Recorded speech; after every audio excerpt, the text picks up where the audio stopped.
Mamed Kakiika luno lunaku olw'14 nga tukuba silage. Twawumulamuukaawo katono nnyo naye ne tuba nga tulina okweyongerayo.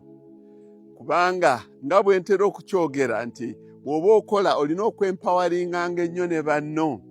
Kati maneja wange wuli Peter Baseeme ye nannyini kasooli ono. Ye yamulima ne intention ey'okumunguza. Nze muwa buwi facilitation, nsigo, kijimusa, manure, oluusi ne manpower. Naye n'alima naye atestinge alabe okuinvestinga kuba kutya. Agenda kubawo wano kumpi ttani 40 nga ziva mu kasooli ye gwe yeerimira. Naye ng'omuwa support. Naye sirinaawo kasooli we ne Peter ojooga. Sirinaayo kasooli we n'omu gwe natemye nga sinnaba kumusasula. Peter, wabadde oga nti mugira mujjayo ezo zizira zibeerayo. Kuba wiiki ejja agenda waabe Kisoro, Busanza, oteekeddwa ng'omusasula up front. Oba omusaala gwagufuna oba nedda. You empower them. Bw'investingako naye bw'atyo ategeera. Naye olwaleero ezimu ku nsonga enkulu ze njagala obategeeza kwe kubalaga emmere gye tutegese wano. Kati waliwo kabeddwa eri gye twasooka gye tulyako kati gye tulyako. Ne tubeera n'eno, ne tubeera n'eno, ne tubeera ne megaliri. Kati twongeddewo eyo ndozo ejja kuba ttani 40.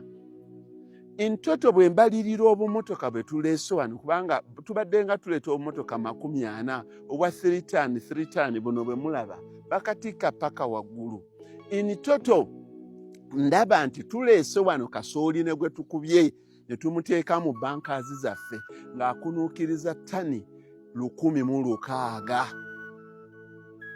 Kati ttani 1,600 bw'olaba nga nagulako okululi kasooli ttani 10 nga zaaliisibwa ennaku 8 naye nga bw'okigeraageranya nti zaalinga ziryako omulundi gumu kubanga emisana zaalinga zirya wali mu faamu. Bw'omugeraageranya n'opima nti kasooli oli singa zaali ziri baakumulyako silage nga ziri baakumulyako emirundi 2 yali aliibwa mu nnaku 4 ente bwe ziba 100. Ekyo kyampadde unit cost entuufu okutegeerera ddala obulungi ekibalo kino. Kati gwe kubiyisaamu ttani zino eziriwo 1,600 eza maize silage ono ng'atambulira ku siringi 4,405. Kati gwe kubisaamu ssente mmeka eziri wano? Oba silage ono mu valuation terms tayagala kusinga nte bbeeyi. Omuntu atalina kufumiitiriza ekintu ekyo kiyinza obumutabula naye nga njagala obbakakasa nti kyekituufu. Nti esente z'osaasaanya mu kuliisa enkoko abalunzi b'enkoko njagala ozigatte wamu ne ssente zenkanankana n'okugula akakoko. Nti ssente ezisinga mu bulunzi zigenda mu mmere. Era ne weesanga ng'emmere sometimes kati ngaffe abastockinga in bulk ng'emmere echallenginga even the value of the livestock that you have. Message eri ku ki? Tibannange tutegeerenga the value y'ekintu. Nti bwe nvaluwinga kasooli ali wano, maize silage ali wano, akunuukiriza mu miliyoni nga 600. Naye bwe manza agadde okuzifuna nsobola okuzifuna kizibu. Kuba kati abantu bagenda okukyamuukirira omusajja wamulabe bw'akuba maize silage kiro ya 4 naffe tutandikenga okulima kasooli. Naffe tukole maize silage tumutundenga. Waliwo difference nene. There is a huge difference between the value of an asset or of a property and the realizable value. That is the cash value. Kati zino ttani 1,600 bwe nsalawo nti nzitunde nfune obukadde bwa 600 ani agenda okumugula? taliyo. Naye mukole bw'oba katika Muhammad mukole kubanga n'agenda kuliisibwa ente zange okumala emyezi nga 6.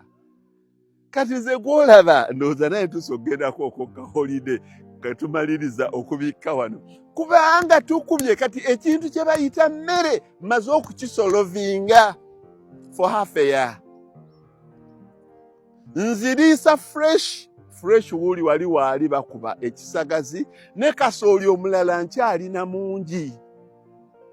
Ne kasooli eri gye tuvudde mumulabye mbalaze kasooli nga ali mu stages nti omusajja gw'oyogerako again even next month eri entuumu eneeba tennaba kuggwawo ng'ate anoonya walala waayongera okukuba emmere because this time I'm not going to rest till nga nina emmere ya mwaka gumu n'ekitundu. Kuba luli era nali accumulatinze emmere yange bwetyo temptation nejja abasajja bajjano bangamba balina ente zaabwe zirina kasongole enjala eziruma ne bampiikaana omusimbi gwa ssente ne mbaguza Mary Saide Jiwa naye nagenda okulaba nga emmotoka ziriko namba plate z'e Kenya. Oba eyo tuba tugiyita tutya unrealizable export. Nagenda okulaba nga emmotoka zitika zifuuse ennene zitika Mary Saide Jiwange nga ziriko namba z'e Kenya zitwala. Ku luno sigenda kuddamu emmere yange egyeterekere bulungi. Bannange ekintu kino mubeemu n'ekyokuyiga between the value of an asset, the value of a product versus the realizable value, cash value. Nga nzirayo mu katopiki kange kali aka cash flow.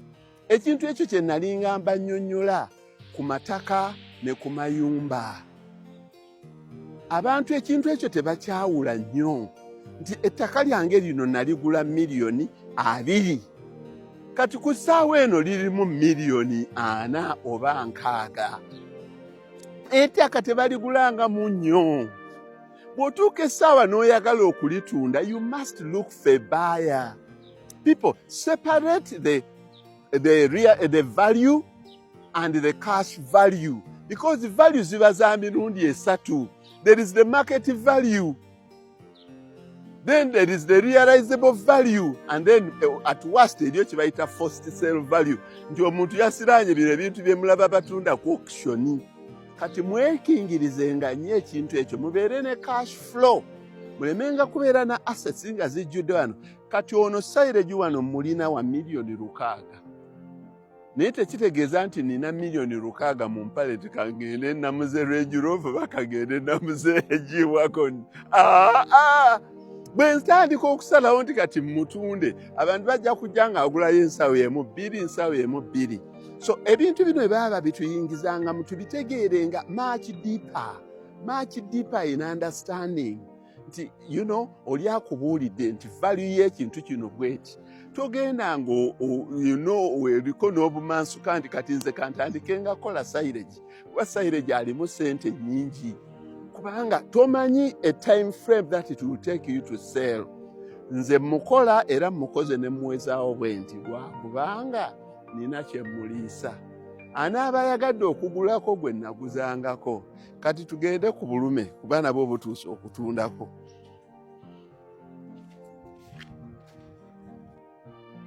Kati buubuno obulume butandise okubeerawo era tugenda kati kutandika okutunda abaagala okugula naye ffe tetutunda kamu tutunda 10.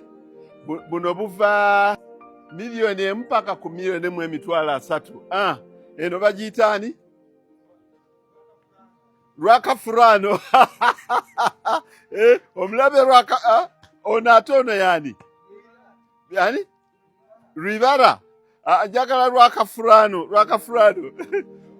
ono Rwakafurano Rwakafurano zizo ate eri Zonta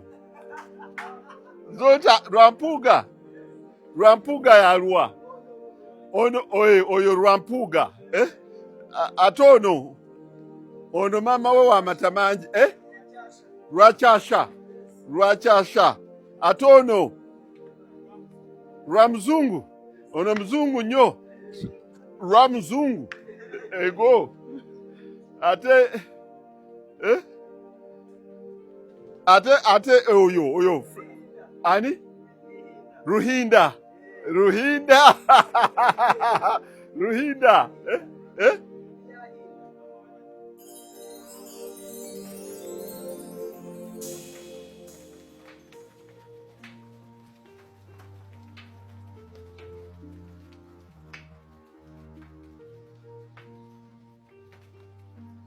Wakafurano